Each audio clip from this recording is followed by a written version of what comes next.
kung ito sinabi niya, pero ito yung information ko. Basta nabanggit yung breakfast ni Marcos Jr. ay Mary Jane.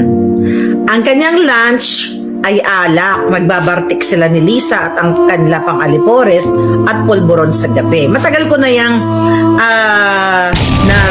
hindi naman matagal. I think hindi pa natin well, you know that already na nagpupulburon siya. Pero ang chika niyan, ito, Marcos Jr., makinig ka. Pero hindi ko alam kung ano gagawin ng kapatid mo, si Senator Amy Marcos. Pero ibukelya na natin. Alam ng buong mga circle nila, mga kababae, mga palangga, at kayo na mga men and women in uniform, kayo po na mga general na araw-araw ko kayong pinipitik yung inyong mga tenga, wag lang itlog, baka magalit kayo sa akin. Yung tenga lang muna, okay? Mamaya ako napitikin yung itlog nyo. Imagine nyo, galing to kay Senator Amy Marcos ayon sa aking puting ahas. Okay? Alam mo na tayo maraming puting ahas. Mismo ang kapatid niya na, pero hindi pa sinasabi ni Senator Amy Marcos sa public. So yan yung inaantay natin. Yan yung hamon natin kay Senator Amy Marcos.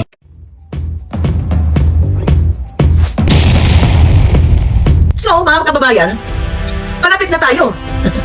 Alam niyo, palapit na tayo dahil ang ating mga palanggang mga general ay gigil na rin kay Marcos Jr. at kay Gibo Chodoro. Bakit ka mo? Here. Ano ko nilabas ito ng medyo, baka huli na ako. But anyway, nagkabi diba nag-vlog tayo? Okay. Punta tayo dito sa mga military. So, ang grupo ng mga military, mga palangga ng AFP, okay, ay sumulat kay Bangag Jr. na gusto nilang ipatanggal si Gibo kasi namumulitika at nag-e-epal para sa kanyang plano na tumakbo sa higher posisyon sa 2025. So buti naman, kayo mga AFP, mga matataas na general, sana po hindi lang itong sulat ninyo kay Marcos Jr. Sana kumilos na kasi kayo. Dahil alam nyo naman na ang binibreakfast ni Marcos Jr. ay Mary J. Nagbabartik sa tanghali at nagdudurog ng pulburon sa gabi at dumudugo ng ang ilong ayon sa kay Amy Marcos at ayon din sa ating puting ahas. So mga sir, mga ma'am, ito, alam ko naman na nararamdaman ninyo ang hirap ng Pilipino. Nararamdaman ninyo ang mahal na presyo ng bilihin. Lahat ng problema ng Pilipino, alam ninyo dahil nasa ground kayo nandyan kayo everyday. Okay. So gusto niyong palitan itong si Gibo. O sabi ng mga military, we are active, itong letter nila, we are active members of the Armed Forces of the Philippines and vehemently seek the earnest attention of our Commander-in-Chief, His Excellency, President Bangag. Okay ba? Hindi ko siya kayo tawagin na President Bongbong. President Bangag Jr. While we support the proper chain of command and professional soldiers, we firmly believe that Secretary Gilbert Chodoro lacks the competence to lead the defense and professionalism to take full responsibility of his actions. Kasi nakita nyo naman ang kanilang statement ng DND at mga sundalo at ang kanilang mga spokesperson na talagang hindi nagtutugma. So true enough, according to this letter, the recent Ayungin incident on June 17 which humiliated the ranks of the entire military service is a direct result of his narcissistic attitude and ambitious pursuit of getting elected to a national post. Secretary Chodoro unilaterally decided to carry out this operation, disregarding the opposing comments and military planners and strategists at the AFP and DND. So ito'y nagdesisyon na siya on his own, na hindi ginamitan ng utak, hindi ginamitan ng maayos na pagplano at strategy. So nag-decide lang siya, then later on, di ba, iba-iba ang statement. So talagang isinasalang kayo sa kamatayan, sa gurguran. Kung ganitong may sabi nga ng mga military, may narcissistic attitude ito, manang-mana sa kay Lisa, manang-mana kay Marcos Jr. na meron silang mga they are mentally challenged. Okay? May mga saltik. Sabi ng AFP, dissertation on resupply Aurora operation was never approved or even discussed at the National Task Force for the West Philippine Sea or National Maritime Council. So, yung pag-resupply daw doon sa Ayungin ay hindi na-aprobahan pala ito. Pero si Gibo lang ang nagdesisyon. Tama ba yon? Na dapat itong mga ahensya ng gobyernong ito ay kinukonsulta nila para magkaroon sila ng shared insights, planning, kung ano ang approach nila. Sabi dito, the planning of this abysmal military operation was never shared, yan sinabi niya na, with any of the concerned government agencies that have a clear stake in the West Philippine Sea. Hindi siya nagkonsulta, nagdesisyon ng ang gago. Imagine ninyo, wala naman siyang alam. This is precisely why it took so long for any of the agencies in the national government to issue a statement. Diba? It takes time bago sila nag-issue ng statement doon sa Ayungin Shoal, naputulan parang daliri doon si Palangga, si Facundo. Yung tao ng mga sundalo. Okay. While the People's Republic of China dominates the social media platforms with their version of the story, humiliating the Philippine Navy's elite force, the lack of information for the officials to counter China's narrative was further exacerbated by Secretary Gibo's strict order of news blackout. Gaano ka responsable. Okay? Dahil hindi sila sumagot kagad, may news blackout. Kaya nga, sabi ko sa inyo, ang mga media ay kasabwat ng gobyerno. Pag ayaw nila iulat yung totoong nangyari, hindi lang nila ulat. Ngayon, the question is how much money ang natatanggap ng mga buwakan ng inang media na ito. Dapat na sinabi ni SAS na kalahat, 500 million. Yeah, tama. 500 million ang media budget nila para sa mga what you call it, mga bayarang media. Ang Congress, how much budget ang meron si Gibo para makapag-create siya o makapag-command siya na mag-news blackout. So nakita niyo mga kababayan, sabi ng mga militar, ng ating mga tagalang-galang ng mga AFP, no? While our soldiers was being ridiculed and judged publicly with the only violation of complying with his orders, he remained quiet, never took responsibility of this operation. So habang kung ano-anong mga, kung ano-anong mga pinagsasabi ng social media o kung sino-sino pa dito sa ating mga sundalo, tahimik yung nagputos sa kanila para doon sa resupply na yon na hindi naman nag-consult, okay? Hindi nakipag-konsulta sa dapat ahensyang kukonsultahan niya. So ano to? Narcissistic talaga to, trip-trip lang talaga nila. So isasalang talaga kayo sa kamatayan, mga palangga. Magugurgur talaga kayo dyan sa China, ay sa South China Sea.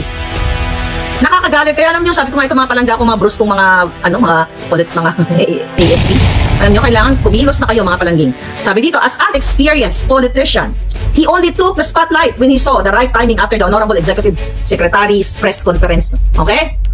Si Gibo ito. Sino honorable si Presi, Si Bersamin? Mali to. Mga sir, diyan honorable. Honorable. Walang honorable dyan sa kanila. Kayo ang honorable. Kayo mga lumalaban dyan sa ground. Kayo mga sundalo na kayo po ang sumasangga ng mga palakol, ng mga bala, kung ano-ano pa man. Kayo ang honorable. Kami ay may ano sa inyo. May papugay at may utang na loob ang bawat Pilipino kasi kayo ang sumasanggang ng bala para sa Pilipino. They're not honorable. They're all kawatan. You should put that in your mind, mga darling. Okay, even our allies, particularly Canada, the US, and Japan, were disappointed when they deployed their vessel for the maritime cooperative activity a day before the RORE. Nag-deploy pa lang Canada, US, at Japan. Only to later find out that they were not informed about such failed operation. So walang communication, walang proper communication and coordination. So kahit sa ang aspeto ng buhay, kung walang proper coordination at communication, kahit sa magjowa, kapag communication failed, shoutout sa friend ko, kay Letlet, mahilig siya dyan sa ganyang word. Kapag communication failed, hindi talaga magkakaroon ng successful na pag-uusap or successful na proyekto. Kaya nagkanan sila, kaya nautdan ng daliri itong si kawawa nating sundalo. Di ba? O Navy, nakita ninyo dun sa Senate hearing, kaya Amy Marcos na, yung ang si Mr. Facundo, habang nagsasalita sa Senate hearing, hindi siya makapagsalita coming from his story. Yung experience niya kasi kino-coach siya ni Gibo. Di ba hindi nga kagad nila pinagsalita yan? Dahil ang sabi, ang nakakataas daw ang mag-explain kung ano ang nangyari doon sa Ayungin Shoal, doon sa resupply na yon. Kaya nga sabi ko doon in the past, sabi ko, bakit si Gibo ang magkukwento? Hindi naman siya ang nandoon na naka-experience siya ng pangyayari doon sa girian between Chinese and our mga palangga. Oh, yan ang napapala na bangag ang presidente ninyo, mag-a-appoint din ng bangag. O sabi ng AFP, Secretary Gibo's hasty and unreasonable decision to push for the military-led RORE operation indicates a lack of strategic thinking in managing our West Philippine Sea. It appears that his main concern is to maximize his own publicity rather than considering the potential consequences and risk of such an operation. It is concerning that he failed to take into account the high possibility of miscalculation and the potential escalation to war. Si Bangag ang may author niyan, mga palangga na AFP. Pero itong letter ninyo papunta kay Bangag. Di ba, paulit-ulit namin sinasabi, andyan si Atty. Dick, andyan si Atty. Harry Roque, na isasalang tayo kayo dyan sa bang-bang-bang. Hindi ko nga alam mga sir, mga ma'am, bakit ngayon tahimik pa rin kayo? Naka 2-year rule na tayo, naka 2 taon na si Puting at saka si Inday. Ano bang inaantay ninyo? Patuloy ba kayo na magsusuporta dito sa Bangag, wala sa ayos at mga kawatan? At ang nagpapatakbo ay si Lisa? Hindi si Marcos Jr. ang magpapatakbo sa Pilipinas dahil wala nga po siyang sa tamang pag-iisip. Why? Ang breakfast ay Mary J. Ang tanghalian ay bartikan, alak, then pulburon. So what do you expect? Talagang hindi lang daliri mautod sa inyo, pati liog nyo, magurgur dyan. Wisit. Okay. Sabi ng mga palangga natin AFP, the moral of a significant number of our top-ranking general officers is currently low. O yan ang ginawa kay General Chofilo. Yan ang ginawa dyan sa PIDEA ng mga general, even mga lawyers. Yan ang ginawa dyan sa AFP, yung mga pinagtatanggal, pinagpa-floating. Talagang mababa ang moral ninyo hanggat po, kahit kayo, mga sir, mga ma'am, nagpapatakbo sa inyo ay bangag. You have to get up and speak up. Sabi ko nga, araw-araw, 2 taon na nga ako nagngangalgal dito eh. O, magbasa kayo ng libro ni Atty. Vic para makita niyo mga ebidensya.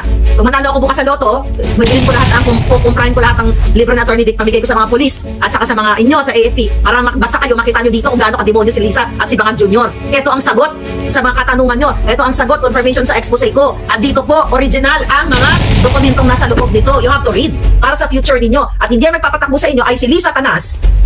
Yung yawa na yan. Nag-consumption ako sa inyo mga sir. I don't know anong inaantay natin. Pero it's okay. May mga magaganda naman tayong mga balitang narating at baka yun ang inaantay nyo. Sige lang. Okay? Sabi ninyo, AFP, this can be attributed. Sulat nila to kay Kuting eh. This can be attributed to the fact that meritocracy and qualifications were not given priority when appointing AFP unified commanders. Instead, selections were made solely based on his personal choices. Asan pa magmamana yan? Di ba? Ang i-appoint niya dyan ng mga commanders, yung mga bangag katulad niya. It's the same thing, sir, mga ma'am, sa pag-appoint ni Bangag, ni Lisa, sa Bureau of Customs, kila Rubio, kila Rabal, kila Pilimon, at si Michael Ma, kasama yan, na pagnanakaw ang ginagawa. Hindi kaming doon sa kanilang eksperyensya o anong merit, bakit kailangan sila ay ilagay dyan. Di ba? Anong kwalifikasyon nila? Kasi ang ina-appoint na mga yawa na ito ay mga kasabwat nila sa pagsasmuggle at sa case ni Gibo, yung kasabwat niya na mauto-uto niya lang na mga commander na kahit walang skill o walang knowledge, proper knowledge to deal with this kind of problem. So I'm telling you, mga bruskong mga uniformadong kapulisan at kasundaluhan, sayang naman ang inyong paging brusko. Diba? At paghanga namin sa inyo, kung magpapasakop lamang kayo sa mga bangag at kay Lisang kidnapper at kawatan. Araw-araw po kayo ay kinakawatan. Ang mga pamilya ninyo, ang mga anak ninyo ay kinakawatan ng kinabukasan. Sabi nyo nga dito, tuloy ko lang, the Board of Generals has become the Board of Gibo. Now you know. Ito ay nagre-reflect sa kay Bangag Jr. at kay Lisa Tanas. Sino ba nag-appoint kay Gibo? Di ba si Lisa Tanas? Furthermore, there is frustration and anger within the AFP regarding the unceremonious relief of Vice Admiral Abet Carlos. O ayan, a 3-star general who is currently in floating status. Sino ba sa inyo? Okay? Ang nakapalo dito na ang tagal ko ng pinagsasabihan, mga kababayan, yung pagtatanggal o pagpo-float sa ating mga general. Okay? Sabi ka ni Atty. Glenn Chong, you heard it first from Maharlika Channel, from me. Yung mga floating na yan, I am concerned sa inyo. Binababoy kayo, oh. Oh. Pero tama naman ang sulat-sulat kayo, pero para sa akin, huwag na kayo magsulat-sulat. Lumabas na kayo sa kalsada at magsalita kayo, you speak up, then tapusin na natin itong mga iba nga na mga yawa. Vice Admiral Abet Carlos, di ba? Ay 3-star general. Ganito nila binababoy, mga sir, ginoong gagmay. Ganito kayo babuyin kasi nga, ang breakfast, Mary G, ang tanghalian, alak, bartikan, ang pangpatulog bago matulog ay dumudugo na yung ilong sa kasising hot. Enough for the sulat-sulat. Lumabas kayong lahat para matapos na itong ginagawa ni Lisa sa inyo. O, sabi pa nga dito, itong si 3-star general na to, okay? Floating status, sabi dito, we recognize such unfairness as Vice Admiral Carlos is a patriotic soldier with a lengthy military service to our countrymen, to our country. Yun ang sinasabi ko sa inyo, binababoy kayo. You've been there, nag-aral kayo, pinaaral kayo ng inyong mga magulang, nagsunog kayo ng kilay dahil para maglingkod kayo sa ating sambayanang, sa flag, sa ating mga mamamayan, sumusumpa kayo, dumaan kayo sa rigid training, grabe ang training ninyo, nasusunod na kayo sa isang bangag. Oh my God, you have to get out from your barracks, pumunta na kayo dyan sa gitna ng EDSA. Gusto nyo sa Maharlika Avenue, may avenue ako dyan. Dyan kayo mag-speak up. O, sabi nila mga kababayan, Mr. President, we respectfully request your intervention to replace Defense Secretary Gilbert Teodoro. Ayaw, pakikinggan kayo. O, si Lisa ang nag-appoint dyan. Our problem in the West Philippine Sea will only worsen if our Defense Secretary continues to prioritize his public stance instead or de-escalating the tension that he has created. In the Philippines, the concept of usurpation of power is addressed under various laws that deal with the illegal or unauthorized assumption of public office or authority. Some relevant, ano sabi dito? Laws and ano to? Saan pa ito sa sulat niya? Okay, oh yeah. Anyway, hanggang doon lang pala yun, yung sulat. Okay, so anyway, yun ang, tagali ko itong alindog ko, kaharang. So ngayon, mga palangga, ayan, na-imbierna na ang ating mga AFP. So ano gagawin nyo ngayon? Nag-news blackout kasi palpak. It's the same thing po ang ginawa ng media na news blackout nung nilusob ng 2 batalyon ang KOJC. Sabi ko nga, kahit ano ang relihiyon mo, dapat ay mayroon ka pakialam o pagmamahal sa kapwa mo Pilipino. Look at what's going on now. Tignan mo. Because binanggit nila dyan na nagkaroon ng news blackout doon sa eksena noong June 17 dahil sa putos ni Gibo. Di ba ganun din ang ginawa nila ng gobyerno? Well, kasabwat yung mga media na yan. Ni walang pumunta doon na mga media sa Davao na nilusob nila nang wala silang warrant of arrest. Nilusob nila ang mga members ng KOJC. Ngayon, tignan nyo, bigyan ko kayo ng timbangin ninyo. Mga sir, mga ma'am, lahat kayo. Nakakagalit na itong mga hinayupak na tayo. Look at Trillanes now, napinitik ko yung itlog niya nung pumunta dito sa Amerika. Si Trillanes ngayon, pinalilibutan ng mga media na akala mo rockstar na walang bayag. Binabaiyan. Okay? Dahil kakinasuhan niya si Pangulong Duterte at si Senator Bongo. Kaya sabi ko kay Senator Bongo, alam niyo, Senator Bongo, pakita niyo pangil niyo lahat, si Senator Bato. Kaya minsan nagigigil din ako sa inyo eh. Diba? Dapat sabi ko sa inyo, naku, ipatawag ko si Lisa dyan sa Senado na yan. But anyway, balik muna ako dito. Baka wala ako sa bisyo. Gigigil ako. Pinapalibutan si Trillanes ng media para sa kanyang case laban kay Senator Bongo at kay Pangulong Duterte. And I'm not here para i-depensa si Pangulong Duterte at si Trillanes. Pero, this is very Lisa Tanas. Very Lisa ang pattern. Why? Last year, November, nung sinabi, I think October pa nga lang, na sinabi ko na si Trillanes ay gagamitin ng gobyerno para mag-file ng case laban kay Pangulong Duterte sa mga kakalyado niya. Nagkamali ba ako? That's very Lisa. Sabi ko, ang SMNI ay tatargeted. Nagkamali ba yung puting ahas ko? Not me, kasi speaker nyo lang ako dito. Talagang ako ay microphone nyo lang, megaphone. Lahat ay tama. Ngayon pinalilibutan ng media si Trillanes. Di ba? Media mileage. Sino yan? Bakit pinagtsatsagaan yung traidor na yan, taksil na yan na walang bayag? Eh dito nga, di ba? Yung yung ginang-up na ko ng mga uyawa na yan. Nakita nyo naman yan, multi-million ang viewers niyan. Andyan sa social media. Walang bayag ikaw, Trillanes, itlog mo puti. Putian ka ng itlog na bayot ka. Why? Kumukuha siya ng media attention kasi tatakbo yung yawa na nakala mo nanalo. Pero, ang kinukumpara ko sa inyo mga kababayan, kayo mga AFP, kasi we talk about you at mga kapulisan, nakita niyo po, nilusob yung mga bata, mga kababaihan ng miyembro ng KOJC, even hindi po kayo miyembro ng KOJC. Tama ba na without warrant of arrest, 2 battalions ng SAP, okay, ang pinalusob doon? Tapos walang media coverage. Pero itong kabalbalan ni Trillanes, laban kay Pangulong Duterte, ang mga media hindi magkamayaw, ang mga yawa, ang mga bahugbilat, kainis, ang maputing itlog, yes, hindi kayo magkamayaw sa isang traidor, taksil na si Trillanes. Andito yan sa LA, nung pumunta yan dito, you know that already, di ba, yung kanyang mga assistant, mga patpatin, mga Pilipino dito, gusto kong siyang tumba ko lang yun eh, di ba, yung mga matatangkad na payat na mga lalaki, kaya kong patumbay yung tatlo dun eh, alam mo yun, kaya kong patumbay yun, di ba alam, di ba, Wonder Woman kaya to, but anyway, nakakarima rin talaga, sabi ni Tamba Monyo TV, si Karina, kinatawa si Karina, si Barkadahan, yun nga, mga kababayan, walang coverage doon sa Minas, ngayon si Trillanes sa epal-epal, o sino may ano niyan, may kaninong pattern yan, that's very Lisa Tanas, ayan si Lisa na yan, di ba, imagine mo, yung inayubak na yan, well, budol talaga tayo eh. I exerted all my nanggalit ko sa mga yan. Pero sa akin alindo po ngayon. I feel so pretty today with the dramatization. But anyway, ano yun? Si Kuting ay, may nakita ako kanina. Si Kuting ay nakasuot ng Coca-Cola na t-shirt. Yung ba yung nabasa ko? Kasi favorite niya yung Coke eh. Yung may aso siya. Drama-drama yung hayop na yan. But ganun pa man, mga kababayan, so nakikita ninyo ang unfair treatment. Or, well, it's not unfair treatment. Yung pagiging bayaran ng mga media. Pero pinagtsatsagaan na isang laos na Trillanes na wala namang ano ba ginawa niyan? Magnakaw doon ng kubyertos doon sa hotel. Totoo ba nagnakaw siya ng kubyertos doon? Sa Oakwood? Totoo ba yun na nagnakaw siya ng mga tinidora? Di ba? Kung totoo man yun, kaya kasi lagi ko nababasa yan doon pa. Kung totoo man na nagnakaw si Trillanes ng mga kubyertos doon, kung kubyertos nga, mga palangga, gingkawat, how much more ang pera sa Senado nung siya ay senador? Di ba? Patumbahin ko. Magtanong ko patumbahin ko yung mga patpatin. Pitikin ko din ang itlog nila. Parang pagtuwatuan sa pagpitik ko sa itlog ni Kuting. Patutumbahin ko yan si Kuting. Kung mayroong kingmaker, si Atty. Vic, tayo ay bangag breaker. I-break natin yan, I'm telling you. Totoo ba yun? Na nagnakaw siya ng kubyertos? Sabi ni Chinito, wala na yun, tapos na yun. Okay, naalala nyo yun? Wala na yun. Pero tignan mo yung nayupak na yan. Ayan. Bidolja ko yan si Tonji. Naalala nyo yun? Tignan mo. Tay Marcos, nasaan yung mga bangag na yan? Nasaan na sila? Nasaan na si Den? Nasaan na si Kiko? Kasi, nagkaisa na ang Pulahan at Dilawan. You have to get up and speak up. Pero, tignan natin, baka nandito na, baka pwede na i-play. Bibitinin ko muna kayo. Tignan natin, baka nandito na eh. Shout out kay Agent Morales. Agent, wala kang vlog. Mag-vlog ka na. Inabangan kita. Okay. Okay, wow. Yan saya-saya nyo doon sa Hong Kong. Mga hitad. Okay, what else? Mga kababayan.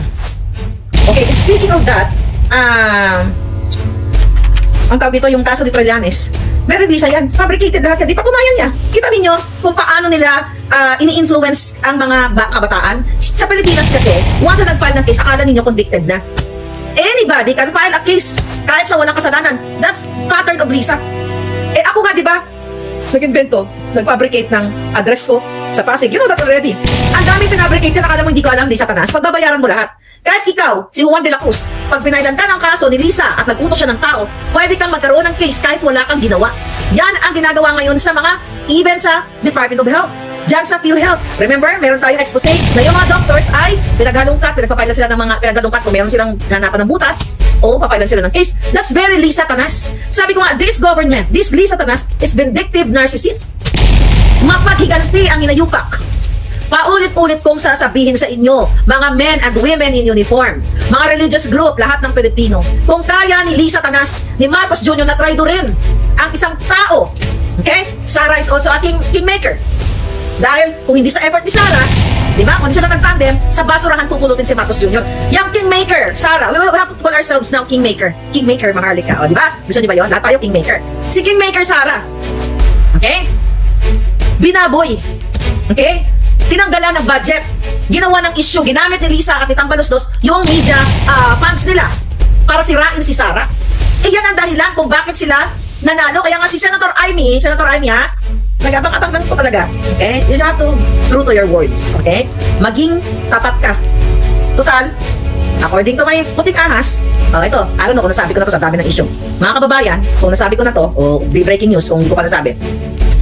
Sinabi ni Amy Marcos, according to my puting ahas, na willing na daw po siyang matanggapin ang magiging kapalaran ng kanyang kapatid na ma-shoot sa Kumunoy. Dahil sobra na ang ginagawa ni Lisa at ng kapatid niya at ang smuggling at ang lahat ng pagnanakaw sa Kabanang at lahat ng pagdidikit. Ngayon, sabi ko nga, kailan? Senator Amy, second week? Third week? Okay, I'm giving you before Sona. I'm telling you. Tapat ka. Sabi ko nga, meron ako isang pinahahawakan and I trust this person. I still have respect for you, but not after third week. Ito, hamon ko to palangga. Not after third week of July.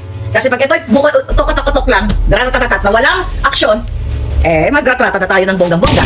Magbudya ka na tayo. Ayoko nang pinapaasa ko. Di ba? Parang pag-ibig, pag-aasahin ka, ay Diyot ang Gininas. Di ba? Maghanap ka ng iba. Ganun ba kayo? Pag pinapaasa-asa kayo? Wisit? Huwag kayo nag-asa-asa, di ba? Pag pinaasa kayo, maghanap kayo ng iba. Di ba? Life is short, you have fun. So ayoko nang pinapaasa-asa ako, Senator Amy, kasi hindi ko kayo pinaasa noon.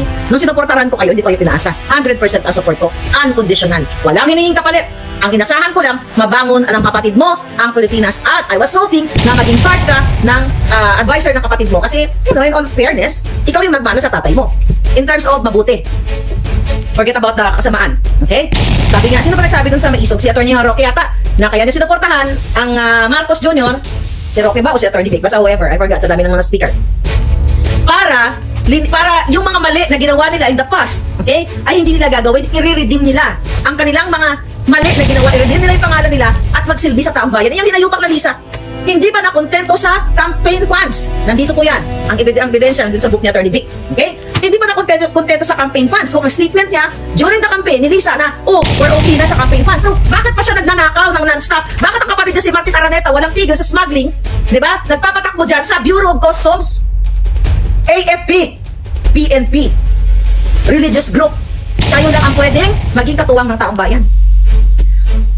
Sila ang nagpapatakbo ng smuggling business sa Pilipinas. Kaya kayong lahat ng mga kapulisan, mga kasundaluhan, hirap bumili ng bigas, ng kamatis, ng sibuyas, ng lahat ng mga pangunahing bilihin. Dahil si Lisa, kapatid na si Marcos Jr. ang nagpapatakbo ng smuggling business, mafia business sa Pilipinas. Kung hindi kayo kikilos, pagpitkon ko na lang ang mga puti niyong itlog.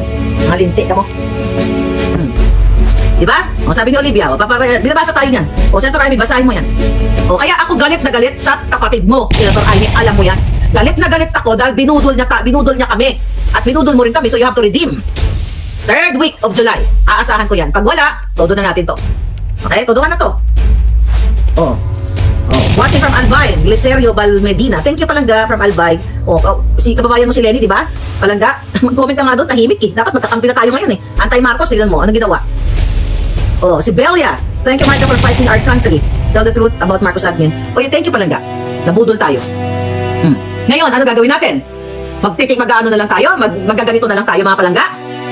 Lufax, ayan. Bad Genetics, Lisa Bartek. Sabi niya, blood is thicker than water. Remember, manga, sabi ni Rodel. Kaya binibigyan ko siya ng 3rd week kasi yun ang sabi sa akin ng trusted person ko. 3rd week of July. Pag hindi, yung bunga nga ako parang Armalite yan. Tandaan nyo yan, I promise that to you. Ganon. Buisit. Kaya dapat mawala na si kuting bago so na. You'll never know. Diba? Mali mo, magdilang ang bill ako. O, sabi ni Ariel, Madam, release na pulburon video of Apo Lakay on the 3rd week of July. You'll never know, palangga. You'll never know. Okay? Ulit and ulit. Doon sa mga nakapalo sa akin, di ba I told you? Hindi ako ang magdedesisyon. Kailangan natin mag-consult sa strategic department. Di ba? Meron tayong mga ano yan, may mga shared, what do you call it? Shared insights. When and where. Okay, sige. Pag may go signal na, eto gagawin natin, uunahan na natin. Pag dumating yung moment na yan, teka, bago ko ito sagutin. Saan ko pwede bumili ng book ni Attorney Vic, sabi ni Raquel. Okay, Raquel, mag-email ka sa akin sa maharlikanetwork@protonmail.com. Ayan, naka-flash. Lagay mo yung name, location or shipping address, and yung phone number at sasagutin kita as soon as possible. Alright? So mga kababayan, balik tayo sa mga eksena. Anong gusto niya? Pag meron ng go signal doon sa video showing, eto gagawin natin. Okay? Pag may go signal na, mag-premiere night tayo. Tawagin nyo lahat ng barangay ninyo. Kunyari, sa isang barangay, lahat, wala namang cellphone. Kunyari sa mga bundok, punta kayo, nod tayo kay Marlica. May showing, ganun ha? Premiere night yun, mag-premiere tayo. Pag may signal na. But, sabi ko nga, hindi po ako ang deciding officer. I'm not the deciding officer. Taga nga bells lang ako. Alright?